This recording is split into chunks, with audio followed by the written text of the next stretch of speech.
Arjun Arjun comes down the track र 4 run मिल्नेछ।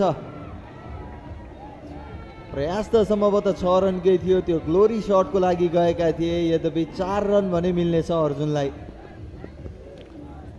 राम्रो तानेका थिए बललाई, पिचमा पुगेका त थिएनन् अर्जुन, तर अन द राइजै उठाइदिए।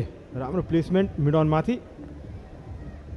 अब दर्शक पनि आतुर रन रहेका छन्, जम्मा 2 रन बाँकी रहेसँगै। विनिङ सट्सहरू एकदमै स्पेसल रहने गर्दछ कुनै पनि खेलाडीलाई। सो अर्जुनसँग त्यो मौका छ। सम्भवतः यही नै हुनेछ मोमेन्ट। नेपाल पुलिस क्लब बनेको छ प्रधानमन्त्री कप 2081 को च्याम्पियन। भैरवा स्थित सिद्धार्थ क्रिकेट रङ्गशालामा आफ्नो झन्डा गाड्न सफल भएको छ। त्रिभुवन आर्मी क्लबलाई फाइनलमा सहजै 6 विकेटले पराजित गर्दै